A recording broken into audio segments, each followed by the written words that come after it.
கர்த்தருடைய பரிசுத்த நாமத்துக்கு ஸ்தோத்திரம் உண்டாவதாக.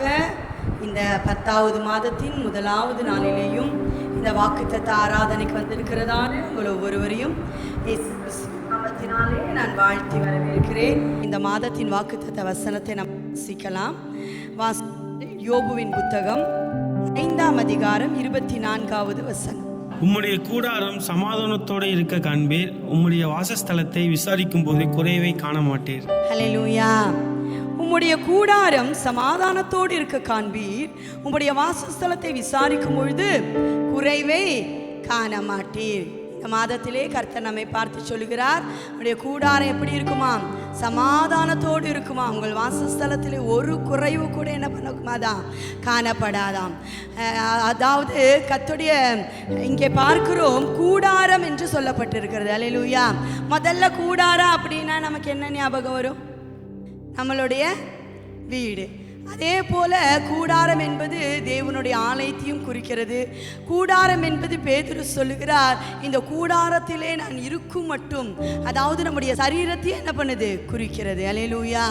அப்போ இன்று இந்த மாதத்திலே கர்த்தர் சொல்லுகிறார், நம்மளுடைய வீட்டிலேயும் குறைவுகள் இருக்காது, நம்முடைய சரீரத்திலேயும் நம்மிலேயும் என்ன இருக்காது? குறைவுகள் இருக்காது. அடுத்தது நம்முடைய ஆலயத்திலேயும் என்ன இருக்காது? குறைவுகள் இருக்காது. அல்லேலூயா.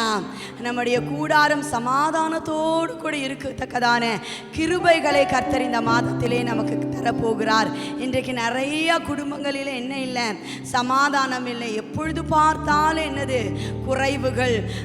அநேகர் இந்த நாட்களிலே அப்படிப்பட்ட ஒரு நிலைமையோடு கூட தான் என்ன பண்ணுறாங்க? காணப்படுகிறார்கள். இந்த மாதத்திலே கர்த்தர் நம்மை பார்த்து சொல்கிறார், ஒரு சில குடும்பங்களில் பாருங்கள், சுத்தமாகவே என்ன பண்ணாது? சமாதானமே இருக்காது, சுத்தமாகவே என்ன இருக்காது? ஒரு நிறைவே இருக்காது. அப்படிப்பட்ட அங்கலாய்ப்போடு கூட நீங்கள் ஒருவேளை இந்த மாதத்தின் முதலாவது நாளிலே நீங்கள் வந்திருக்கலாம். கர்த்தர் இந்த மாதத்திலே உங்களை பார்த்து உறுதியாய் சொல்லுகிறார், இந்த மாதத்திலே உங்களுடைய கூடாரம், உங்களுடைய வீடு நீங்கள் எப்படி இருக்க காண்பீர்கள்? சமாதானத்தோடு கூட இருக்க காண்பீர்கள். நம்முடைய வீடு, நாம், நம்முடைய கூடாரம், நம்முடைய சபை சமாதானத்தோடு கூட இருக்க வேண்டுமானால் நாம் என்ன காரியங்களை செய்ய வேண்டும் என்று சொல்லி இந்த மாதத்திலே நம்ம சற்று தியானிக்கலாம். வாசியுங்கள் யோபுவின் புத்தகம் 29ஆம் அதிகாரம் 4வது வசனம். தேவனுடைய ரகசிய செயல் என் கூடாரத்தின் மேல் இருந்தது. அல்லேலூயா. இங்கே யோபு சொல்லுகிறார், தேவனுடைய ரகசிய செயல் என் கூடாரத்தின் மேல் இருந்தது. அல்லேலூயா. யோபுவினுடைய வாழ்க்கையை நம்ம பார்க்கிறோம். சாத்தானே சொல்லுகிறான் ஆண்டவர்கிட்ட, யோபு விருதாவாகவா உமக்கு பயந்து நடக்கிறான்? நீர் அவனையும் அவனுடைய கூடாரத்தையும் அவனுக்கு உண்டான எல்லாவற்றையும் என்ன பண்ணியிருக்கிறீங்க? வேலி அடைத்திருக்கிறீங்க. இந்த ரகசிய செயல் அவனுடைய கூடாரத்தின் மேல இருந்தபடினாலே அவன் சமாதானத்தோடு கூட காணப்பட்டான். அல்லேலூயா. அவனுடைய வாசஸ்தலத்தில் ஒரு குறைவும் இல்லை. கர்த்தர் தம்முடைய கையை நீட்டி அந்த வேலியை எடுத்து போட்டார். அந்த வேலியை தொட்டார். என்ன பண்ணுவான்? உம்மை தூஷிப்பான்னு சொன்னபடி இது தற்காலிகமாக அந்த வேலியை கர்த்தர் என்ன பண்ணாரு? எடுத்து போட்டார். அந்த வேலியை எடுத்த பொழுது அவனுடைய குடும்பத்திலே, அவனுடைய வீட்டிலே என்ன வந்தது? குறைவுகள் வந்தது. அவனுடைய வீட்டிலே சமாதான குறைவுகள் வந்தது, எல்லாவற்றிலையும் ஆரோக்கிய குறைவுகள் வந்தது, இழப்புகள் வந்தது. அப்போ நம்முடைய கூடாரம் இன்றைக்கு சமாதானத்தோடு கூட இருக்க வேண்டுமானால் நம்முடைய கூடாரத்தில் என்ன இருக்க வேண்டும்? கர்த்தருடைய ரகசிய செயல் இருக்க வேண்டும். அல்லேலூயா.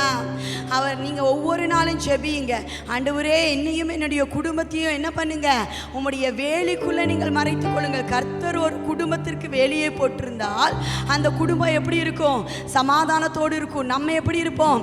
சமாதானத்தோடு இருப்போம். குறைவுகள் அற்றவர்களாக, குறைவுகள் வந்தாலும் கர்த்தர் அதை நிவர்த்தி செய்கிறவராய், அந்த குறைவுகளிலேயும் நம்மை வழிநடத்துகிறவராய் காணப்படுவார். அல்லேலூயா. அப்ப இன்றைக்கு நம்முடைய கூடாரத்தின் மேல என்ன இருக்கணும்? கர்த்தருடைய ரகசிய செயல் இருக்கணும். அழகாய் அங்கே எழுதப்பட்டிருக்கிறது, என்னுடைய கூடாரத்தின் மேல் கர்த்தருடைய ரகசிய செயல் இருந்தது. இப்ப தற்காலிகமாக அதை எடுத்துட்டார். அதனாலதான் இத்தனை அங்கலாய்ப்புகள், இத்தனை போராட்டங்கள். அன்றைக்கு என்னுடைய குடும்பத்தின் மேலே என்ன இருந்தது? கர்த்தருடைய ரகசிய செயல் இருந்தது. அல்லேலூயா. ஒருவேளை உங்கள் குடும்பத்தில் சமாதானமே எப்பொழுதுமே சண்டை, இப்படிப்பட்ட நிலைமையில நீங்கள் வந்திருக்கிறீங்களா? அல்லது முன்னெல்லாம் எங்கள் குடும்பத்தில் சமாதானமாக இருந்தோம், இப்போ சுத்தமாக என்ன இல்லை, சமாதானம் இல்லைன்னு வந்திருக்காங்க. எப்படிப்பட்ட நிலைமையில வந்தாலும் கர்த்தர் இன்றைக்கு கர்த்தர் சொல்கிறார், உங்கள் கூடாரம், உங்கள் வீடு, நீங்கள் எப்படி இருப்பீர்கள்? சமாதானத்தோடு கூட காணப்படுவீர்கள். அப்படி சமாதானத்தோடு நீங்கள் காணப்படுவதற்கு உங்கள் வீட்டின் மேல் என்ன இருக்கணும்? கர்த்தருடைய ரகசிய செயல் இருக்க வேண்டும். ஹல்லேலூயா. இன்றைக்கு நீங்கள் ஜெபிக்கணும். எப்படி ஜெபிக்கணும் அப்படின்னா, ஒவ்வொரு நாளும் உங்களுடைய வீட்டை கர்த்தருடைய அக்கினி மதிலுக்குள்ள ஒப்பு கொடுத்து ஜெபிக்கணும். ஆண்டவரே, இன்றைக்கு எங்களுடைய வீட்டை ஒவ்வொரு நாளும் காலையில் எங்களுடைய ஆவி ஆத்ம சரீரத்தை உங்கள் அக்கினி மதிலுக்குள்ள நாங்கள் ஒப்பு கொடுக்கிறோம். அழகாய் நம்ம தியானித்து நம்ம ஒவ்வொரு நாளும் அறிக்கையிட வேண்டும் என்று சொல்லி கொடுத்திருக்கிறோம் இல்லையா? இயேசு கிறிஸ்துவின் நாமத்தினால், இரத்தத்தினால், தூதர்களினால், காருண்யத்தினால், கரத்தினால், வார்த்தையினால், கிருபையினால், இப்படியெல்லாம் கர்த்தர் நம்முடைய குடும்பங்களுக்கு என்ன போடுகிறார்? வேலியை போடுகிறார். 7 அடுக்கு பாதுகாப்பை நமக்கு கர்த்தர் தருகிறார். ஒவ்வொரு நாளும் ஒவ்வொரு இந்த வசனங்களை சொல்லி சொல்லி, ஆண்டவரே, என்னுடைய வீட்டின் மேலே, என்னுடைய குடும்பத்தின் மேலே உம்முடைய 7 அடுக்கு பாதுகாப்பு என்ன பண்ணணும்? இருக்க வேண்டும் என்று சொல்லி நம்ம ஒவ்வொரு நாளும் என்ன பண்ணணும்? தேவனுடைய கரத்திலே நம்ம ஒப்பு கொடுத்து என்ன பண்ணணும்? ஜெபிக்க வேண்டும். இந்த மாதம் முழுவதும் நீங்கள் சொல்லுங்கள், ஒவ்வொரு நாளும் உங்களையும் உங்கள் வீட்டையும் சபையும் கூட நீங்கள் கர்த்தராகிய இயேசு கிறிஸ்துவின் 7 அடுக்கு பாதுகாப்புக்குள்ள, அவருடைய அக்கினியின் மறைவுக்குள்ள ஒப்பு கொடுத்து ஒவ்வொரு நாளும் நீங்கள் ஜெபிக்கிறவர்களாய் காணப்பட்டால், மெய்யாகவே இந்த மாதம் முழுவதும் மாத்திரமல்ல, எப்பொழுதுமே உங்கள் கூடாரம் எப்படி இருக்க நீங்கள் காண்பீர்கள்? சமாதானத்தோடு கூட இருக்க காண்பீர்கள். அல்லேலூயா. அப்ப தேவனுடைய ரகசிய செயல், தேவனுடைய பாதுகாப்பு நம்முடைய குடும்பத்திலே இருக்குமானால், கர்த்தர் நம்முடைய குடும்பத்தை என்ன பண்றாரு? பாதுகாக்கிறார். நம்முடைய குடும்பத்தை கர்த்தர் என்ன பண்றாரு? பராமரிக்கிறார். ஒவ்வொரு நாளும் நம்ம நிறைய காரியங்களுக்காக ஜெபிக்கிறோம். ஆண்டவரே, எனக்கு இது கொடுங்க, அதை கொடுங்கன்னு நம்ம ஜெபிக்கிறோம். ஆனால் இந்த மாதம் முழுவதும் நீங்கள் அறிக்கையிட போகிறீர்கள். ஒவ்வொரு நாளும் காலையில் எழுந்த உடனே உங்களையும் உங்கள் குடும்பங்களையும் கர்த்தராகிய இயேசு கிறிஸ்துவின் 7 அடுக்கு பாதுகாப்பில் என்ன பண்ணணும்? ஒப்பு கொடுத்து ஜெபிக்கணும். அது ஒரு ரகசிய வேலையை போல நம்முடைய குடும்பத்தை என்ன பண்ணும்? பாதுகாத்துக்கொள்ள. ஒருவேளை அது நம்முடைய மாம்ச கண்களுக்கு தெரியாமல் இருக்கலாம், ஆனால் அது நம்முடைய குடும்பத்திற்கு மேலே ஒரு வேலையை போல, நம்மை சுற்றி ஒரு வேலையை போல ஒரு பெரிய பாதுகாப்பை என்ன பண்ணும்? உண்டாக்கும். அல்லேலூயா. சத்துருவின் சதி திட்டங்கள், எந்த மாம்ச பிரகாரமான போராட்டங்கள் எல்லாவற்றையும் மேற்கொள்வதற்கு கர்த்தருடைய வேலி நமக்கு ரொம்ப ரொம்ப முக்கியம். நம்முடைய பிள்ளைகளுக்கு வருகிறதான ஆபத்துக்கள், நம்முடைய குடும்பங்களுக்கு வருகிறதான ஆபத்துக்கள் இருந்தெல்லாம் கர்த்தர் நம்மை பாதுகாக்க வேண்டுமானால், நம்மையும் நம்மை சுற்றியும் கர்த்தருடைய வேலி கண்டிப்பாக என்ன பண்ணியிருக்கணும்? போடப்பட்டிருக்கணும். இன்றைக்கு நீங்கள் சொல்லுங்கள், ஆண்டவரே, யோபுடைய கூடாரத்தின் மேலே உங்களுடைய ரகசிய செயல் இருந்தது, என் மேலே, என்னுடைய குடும்பத்தின் மேலே உங்கள் ரகசிய செயல், உங்கள் வேலி என்ன பண்ணணும்? போடப்பட வேண்டும். உங்கள் 7 அடுக்கு பாதுகாப்பு என்னையும் என் குடும்பத்தையும் மறைத்துக்கொள்ளும். ஒவ்வொரு நாளும் கர்த்தருடைய 7 அடுக்கு பாதுகாப்பில் உங்களை மறைத்து நீங்கள் ஜெபியுங்கள், அறிக்கையிடுங்கள். அவருடைய நாமத்தினால், அவருடைய இரத்தத்தினால், தூதர்களினால், காருண்யத்தினால், கரத்தினால், வார்த்தையினால், கிருபையினால் கர்த்தர் என்னை வேலியடைக்க வேண்டும், என் குடும்பத்தை வேலியடைக்க வேண்டும். இந்த வார்த்தைகளுக்கு ஒரு வல்லமை இருக்கிறது. வசன ஆதாரங்களோடு சொல்லி சொல்லி ஒவ்வொரு நாளும் உங்களை அவருடைய மதிலுக்குள்ள நீங்கள் ஒப்புக் கொடுங்கள். மெய்யாகவே வருகிற நாட்களில் உங்கள் கூடாரம் எப்படி இருக்க காண்பீர்கள்? சமாதானத்தோடு கூட இருக்க காண்பீர்கள். அல்லேலூயா. அடுத்தபடியாக நம்முடைய கூடாரம் சமாதானமாக இருக்க வேண்டுமானால் நாம் என்ன செய்ய வேண்டும்? வாசியுங்கள். நியாயாதிபதிகளின் புத்தகம் 5ஆம் அதிகாரம் 24வது வசனம். ஸ்திரீகளுக்குள்ளே கேனியனான ஏபேரின் மனைவியாகிய யாகேல் ஆசீர்வதிக்கப்பட்டவள். கூடாரத்தில் வாசமாயிருக்கிற ஸ்திரீகளுக்குள்ளே அவள் ஆசீர்வதிக்கப்பட்டவளே. அல்லேலூயா. இங்கே ஒரு மகள் ஆசீர்வதிக்கப்பட்டவளாய் காணப்படுகிறாள். அதுவும் விசேஷமாய் சொல்லப்பட்டிருக்கிறது. கூடாரங்களுக்குள்ளே வாசமாயிருக்கிற யாக்கேல் என்ன பண்ணுவலாம்? ஆசீர்வதிக்கப்பட்டவளாம். அல்லேலூயா, அல்லேலூயா. இந்த யாகேலின் கூடாரமும் ஆசீர்வதிக்கப்படுவதற்கு காரணம் என்ன? அந்த தேசத்தையே ஒரு பெரிய சத்துரு பயமுறுத்தி கொண்டிருக்கிறான். சிசரா என்கிறதான கானானின் படை தளபதி அந்த தேசத்தையே அச்சுறுத்தி கொண்டிருக்கிறான். ஜனங்கள் எப்படியாகிலும் அவன் மரித்து போக வேண்டும், அவன் அழிந்து போக வேண்டும் என்று சொல்லி தெபோராலும் பாராக்கும் அவனுடைய படைகளும் அவனுக்கு விரோதமாய் போராடி கொண்டிருக்கிறார்கள். அப்பொழுது அவன் தப்பித்து எங்கே வருகிறான்? யாக்கேலின் கூடாரத்திற்கு முன்பாக வருகிறான். இந்த யாக்கேலுடைய இருதயத்திலே இப்பொழுது என்ன இருக்கிறதுனா, நான் என்னையும் என்னுடைய தேசத்தையும் கூட பயமுறுத்தி கொண்டிருக்கிறதான இந்த சிசராவை நான் என்ன பண்ணணும்? அழித்து போட வேண்டும் என்று சொல்லி சிசராவை உள்ளே அழைத்து கொண்டு போய் அவட்ட நன்றாக பேசி அவளுடைய நலத்தை விரும்புவதை போல இந்த சிசராவை வீட்டிற்குள்ளே தன்னுடைய கூடாரத்திற்குள்ளே கொண்டு போய் அந்த சிசராவை அழித்து போடுகிறாள். அல்லேலூயா. அந்த சிசராவை அழித்து போட்டது நிமித்தமாக அவளுக்கும் அவள் தேசத்திற்கும் ஒரு பெரிய சந்தோஷமும் சமாதானமும் உண்டாகிறது. அந்த தேசத்துடைய சத்துருவையே அழித்து போடக்கூடிய ஆயுதங்கள் இருந்ததா? நம்ம குடும்பத்தில் எப்படி நமக்கு விரோதமாய் எழும்புகிறதான சத்துருவின் வல்லமைகளையும் நம்முடைய குடும்பங்களுக்கு விரோதமாய் எழும்புகிறதான சத்துருவின் வல்லமைகளையும் அழிக்கக்கூடிய நம்முடைய வீட்டில் என்ன இல்லை? ஆயுதங்கள் இல்லை. அல்லேலூயா. அங்கே மிக பெரிய வீரனான சிசராவையே அழித்து போடக்கூடிய வல்லமையுள்ள ஆயுதங்களை யாகேல் தன் கூடாரத்திலே வைத்திருந்தாள். அல்லேலூயா. இன்றைக்கு நம்மளுடைய குடும்பத்திற்கும் நமக்கும் விரோதமாய் எழும்புகிற சத்துருவின் கிரியைகளை அழித்து போடக்கூடிய ஆயுதங்கள் நம்முடைய கூடாரத்தில் இருக்குமானால் நம்முடைய கூடாரம் எப்படி இருக்கும்? சமாதானத்தோடு கூட இருக்கும். அல்லேலூயா. உங்கள் சத்துருவை உங்களை பயமுறுத்தி கொண்டிருக்கிற, உங்களுக்கு குறைவுகளை கொடுத்து கொண்டிருக்க, உங்கள் சமாதானத்தை கெடுத்து கொண்டிருக்கிற, போராட்டங்களை கொடுத்து கொண்டிருக்கிற சத்துருவின் கிரியைகளை அழிக்கக்கூடிய ஆயுதங்கள் உங்கள் வீட்டில் இருக்கா? சிசராவை ஒரு பெரிய வீரனை அழிக்கக்கூடிய பெரிய கூடார ஆணியும் சுத்தி யார்கிட்ட இருந்துச்சு? யாக்கேல் கிட்ட இருந்துச்சு. இன்றைக்கு உங்களுக்கு விரோதமாய், உங்கள் குடும்பங்களுக்கு விரோதமாய் எழும்புகிறதான சத்துருவின் கிரியைகளை அழிக்கக்கூடிய ஒரு நல்ல ஜெப வாழ்க்கை, ஒரு நல்ல வேத வசன கிருபை உங்களுக்கு இருக்குதா? இன்னைக்கு வசனங்களை சொல்லி சொல்லி போராட்டங்களுக்கு தக்கபடி வசனங்களை சொல்லி சொல்லி சத்துருவின் தலையிலே நெற்றியிலே நீங்கள் ஆணி அடிக்கிறவர்களாக இருப்பீர்களானால் உங்கள் கூடாரம் எப்படி இருக்கும்? சமாதானத்தோடு இருக்கும். அப்போ போய் சிசராவை படுக்க வச்சுட்டு போய் யாக்கேல், ஐயோ இந்த சிசரா நெத்தி ஊடுருவி பாயறதுக்கு எந்த ஆணி கரெக்டா இருக்குன்னு தேடிட்டு இருந்தா அந்த சத்தத்திலேயே ஒருவேளை என்ன பண்ணிருக்கலாம்? சிசரா எழுந்திருந்திருக்கனா பாருங்க. அந்த சிசரா வந்து படுத்துட்டு இருக்கும் போது மெதுவா போய் லாவகமா என்ன பண்றா? அந்த கூடார ஆணியை எடுத்து கொண்டு வந்து அந்த சிசராவின் நெற்றியிலே ஊடுருவ அவ குத்தி என்ன பண்றா? மண்டையே பிளந்து போடுகிறாள். அல்லேலூயா. அப்படி சத்துருவின் தலையை உடைக்கிறதான ஒரு நல்ல ஜெப வாழ்க்கை, நல்ல வாக்குத்தத்தங்களை சொல்லி ஜெபிக்கிறதான அனுபவங்கள் நமக்கு இருக்குமானால் நம்முடைய கூடாரம் எப்படி இருக்கும்? சமாதானத்தோடு கூட இருக்கும். அல்லேலூயா. இந்த மாதம் நல்ல ஒரு ஜெப வாழ்க்கை உங்களுக்குள்ள நீங்க என்ன பண்ணுங்க? அனல் மூட்டி எழுப்பி விடுங்க. சத்துருவை ஜெயிக்கக்கூடிய பிரச்சனைகள் பெரிதா இருந்தால் நல்லா உபவாசம் பண்ணி ஒரு நல்ல பெரிய ஜெபம் என்ன பண்ணணும்? பெரிய பிரச்சனைக்கு ஒரு சின்ன கோழி கொத்துற மாதிரி ஜெபம் போதுமா? பெரிய பிசாசின் போராட்டங்கள், பெரிய வியாதிகள் உங்களை தாக்கும் பொழுது கோழி கொத்துவதை போல சின்ன சின்ன ஜெபத்தை நம்ம பண்ணினா அது சரியாகுமா? அவ்வளவு பெரிய சிசராவை எதிர்க்கக்கூடிய அளவுக்கு பெரிய ஆணியும் சுத்தி யார்கிட்ட இருந்து? யாக்கேல் கிட்ட இருந்தது. அல்லேலூயா. அதே போல இந்த மாதம் முழுவதும் ஒரு நல்ல வாக்குத்தத்தங்களை சொல்லி சொல்லி பிசாசின் கிரியைகளை அழித்து ஜெபிக்கக்கூடிய ஜெபம், வேத வசனம் என்கிற ஆயுதம் உங்கள் கூடாரத்திற்குள்ளே குடும்பமா காலையில் எழுந்து நல்ல ஸ்தோத்திரம் பண்ணி சத்துருவின் கிரியைகளை அழித்து நம்ம என்ன பண்ணணும்? ஜெபிக்க வேண்டும். அப்படி ஜெபிக்க ஜெபிக்க ஜெபிக்க மெய்யாகவே உங்க கூடாரம் எப்படி கொர்நேலியு தன்னுடைய வீட்டை தேவனுடைய சமூகமாய் மாற்றி இருந்தாரா, அதே போல இந்த மாதம் முழுவதும் நீங்கள் நல்ல பிசாசின் கிரியைகளை அழித்து ஜெபிக்க ஜெபிக்க உங்கள் வீடு எதுவாய் மாறிக்கொண்டே இருக்கும்? தேவனுடைய சமூகமாய் மாறிக்கொண்டே இருக்கும். அப்பொழுது அந்த வீட்டிலே அசமாதானங்களும் அந்த வீட்டிலே குறைவுகளோ வராதபடி கர்த்தர் என்ன பண்ணுவாரு? பாதுகாத்து கொள்ளுவார். அல்லேலூயா. நம்முடைய கூடாரம் சமாதானத்தோடு இருக்க வேண்டுமானால் முதலாவது நம்முடைய கூடாரத்தின் மேல் என்ன இருக்க வேண்டும்? ரகசிய செயல் இருக்க வேண்டும். கர்த்தருடைய 7 அடுக்கு பாதுகாப்பு இருக்க இருக்க வேண்டும்.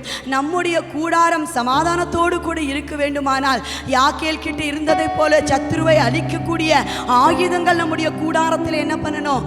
இருக்க வேண்டும். ஜெபம் என்கிற ஆயுதம், வாக்குத்தத்தம் என்கிற ஆயுதம், வசனம் என்கிற ஆயுதங்களை வைத்து சத்துருவின் தலையை நாம் என்ன பண்ணணும்? பிளந்து போடும் பொழுது மெய்யாகவே நம்முடைய கூடாரத்தில் இருக்கிற சமாதானத்தை கெடுக்கிற சத்துருவின் வல்லமைகள் அழிந்து போவதினாலே நம்முடைய குடும்பத்தில் என்ன உண்டாகும்? ஒரு பெரிய சமாதானம் உண்டாகும். ஹல்லேலூயா, ஹல்லேலூயா. அடுத்தபடியாக வாசியுங்கள் யோசுவாவின் புத்தகம் 7ஆம் அதிகாரம் 21வது வசனம். கொள்ளையிலே நேர்த்தியான ஒரு பாபிலோனிய சால்வையையும் 200 வெள்ளி சேக்கலையும் 50 சேக்கல் நிறையான ஒரு பொன் பாலத்தையும் நான் கண்டு அவைகளை இச்சித்து எடுத்துக்கொண்டேன். இதோ அவைகள் என் கூடாரத்தின் மத்தியில் பூமிக்குள் புதைந்திருக்கிறது, வெள்ளி அதன் அடியில் இருக்கிறது என்றான். இங்கே யாருடைய கூடாரத்தில் இதை புதைக்கப்பட்டிருக்கிறதா? இந்த மாதிரி பாபிலோனுக்குரிய சால்வை,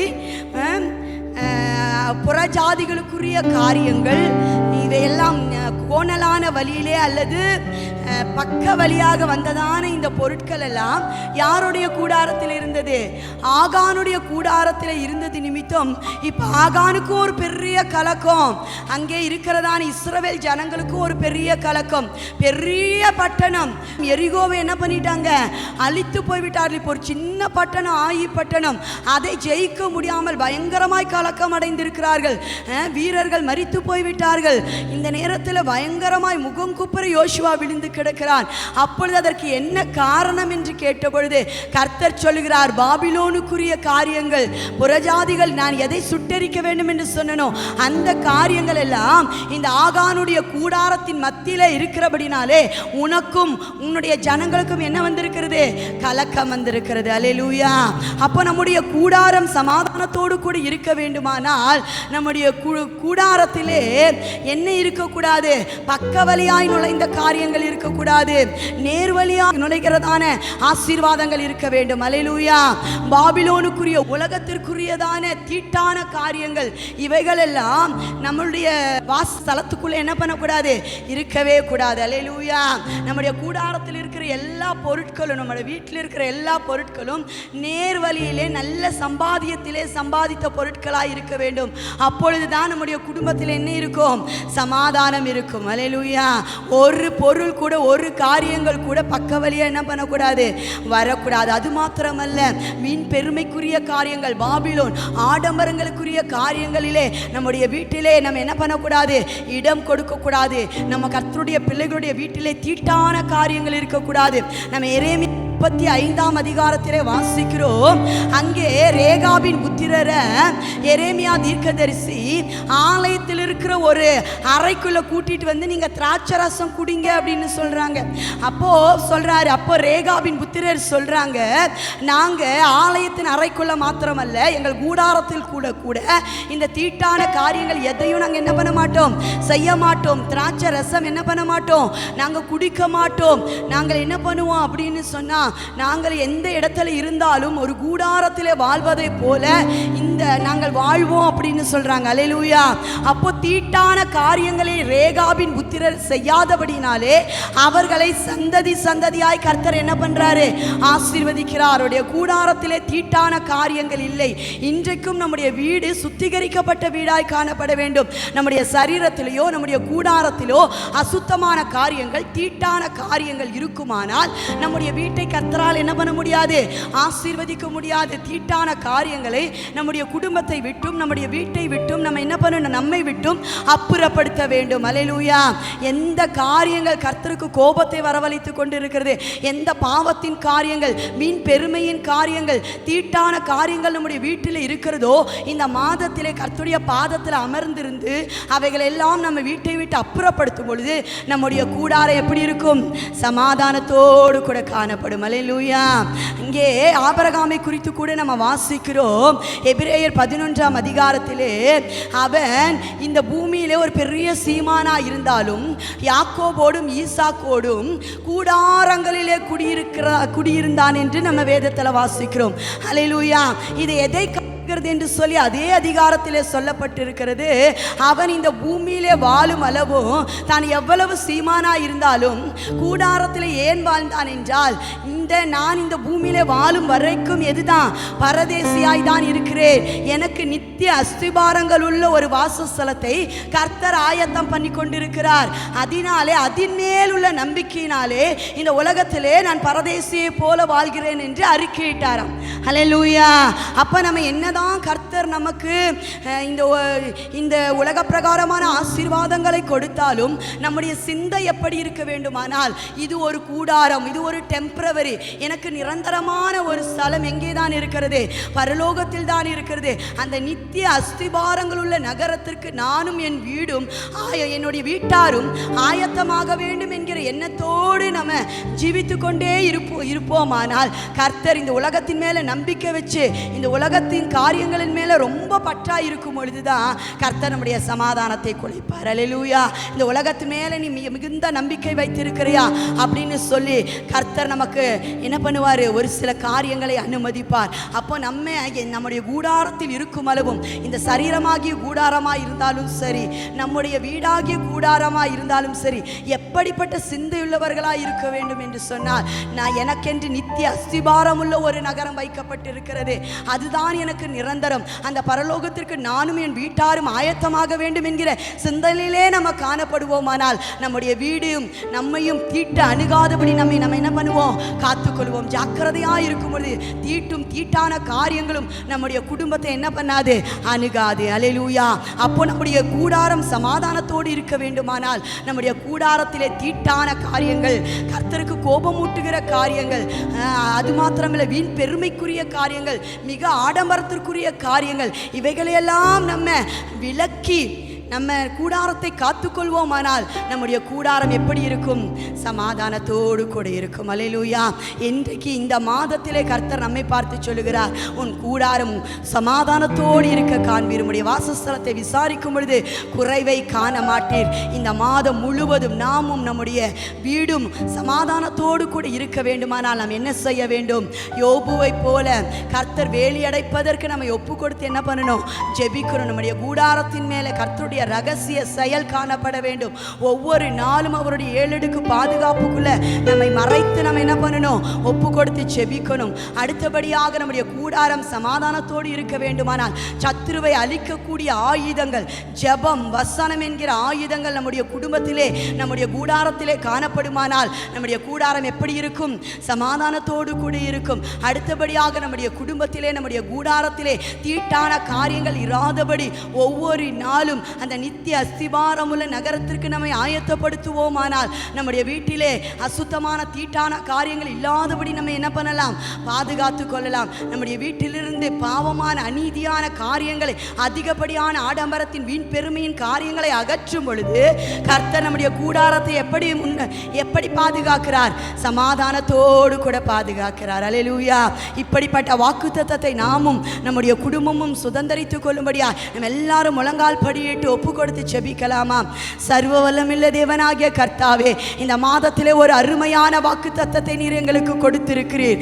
உன்னுடைய கூடாரம் சமாதானத்தோடு கூட இருக்க காண்பீர் என்று சொல்லி இருக்கிறீர். இந்த மாதம் முழுவதும் அந்த வாக்குத்தத்த வசனத்தை சுதந்தரித்துக் கொள்வதற்கு எங்களை நீர் இன்றைக்கு தகுதிப்படுத்துவீராக, ஆயத்தப்படுத்துவீராக. இந்த மாதம் முழுவதும் மாத்திரமல்ல, என்றென்றைக்கும் உங்களுடைய 7 அடுக்கு பாதுகாப்பிலே எங்களை நாங்கள் ஒப்பு கொடுத்து ஜெபிக்கக்கூடிய அனுபவம் உள்ளவர்களாய் இந்த நாளிலே நீர் எங்களை மாற்றும் ஆண்டவரே.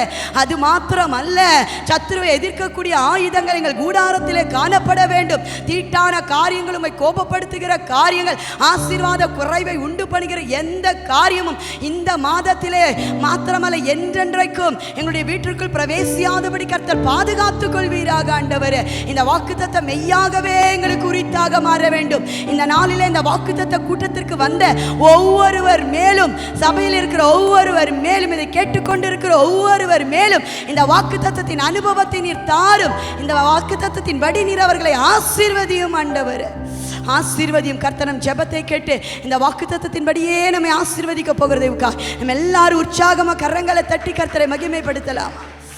சோத்திரம் சோத்திரம் சோத்திரம் சோத்திரம் சோத்திரம். இயேசுவின் நாமத்தில் பிதா.